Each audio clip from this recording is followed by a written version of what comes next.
అడుగుతున్నారు అందరూ. అంటే మార్నింగ్ నుంచి ఆల్మోస్ట్ 4 మిషన్స్ డిస్పాచ్ అయిపోయాయి. ఇప్పుడు మళ్ళీ ఇది ఈవినింగ్ ట్రాన్స్పోర్ట్ చేయాల్సి ఉంది. అయితే ఇందులో ట్విస్ట్ ఏంటంటే యాక్చువల్లీ కొందరు కస్టమర్స్కి అంటే నార్మల్గా ఎప్పుడైనా రెడీగా ఉంటాయి మిషన్స్, నార్మల్ బుకింగ్స్ తీసుకొని మేము రెడీ చేస్తాము. ఒక్కొక్కసారి ఏంటంటే మోడల్స్ ఆల్రెడీ రెడీగా ఉంటాయి, సో అవి కూడా ఇస్తూ ఉంటాము. కాకపోతే ఇట్లాంటి ఫెస్టివల్ టైంలో ఏంటంటే అలా రెడీగా ఉన్న ఆర్డర్స్ మనం ఇవ్వలేము ఒక్కొక్కసారి. సో అది పాపం కస్టమర్స్కి తెలియక కొందరు డైరెక్ట్గా వచ్చేసారు. అంటే స్పాట్ క్యాష్ నేను ఈరోజే ఇస్తాను, నాకు ఈరోజే మిషన్ కావాలి అనే వాళ్ళు ఉన్నారు.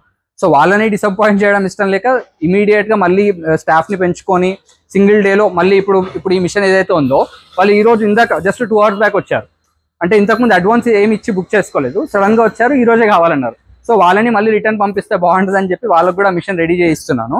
సో టూ మెనీ ఆర్డర్స్ అండి. రేపు అయితే ఇంకొందరు కస్టమర్స్ పాపం అర్థం చేసుకొని రేపు ట్యూస్డే అయినప్పటికీ కూడా ఈ రోజు కొంచెం కస్టమర్స్ అర్థం చేసుకోండి అంటే రేపు ట్యూస్డే అయినా సరే రేపు డిస్పాచ్ తీసుకోవడానికి రెడీగా ఉన్నారు.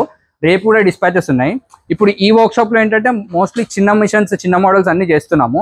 అంటే single day, double day, semi automatic machines అన్ని ఇక్కడ చేస్తున్నాము. ఇప్పుడు ఈ మిషన్స్ కూడా 3 వెళ్ళిపోతాయి ఈరోజు ఈవినింగ్ వరకు. ఇంకా ఇది పెయింట్ కూడా చేయాల్సి ఉంది. అయితే ఇవి కాకుండా మన లార్జ్ స్కేల్ కోసం చేసే మిషనరీస్ ఉన్నాయి కదా ఇంకో వర్క్షాప్లో, అక్కడికి వెళ్దాం రండి, చూపిస్తాను.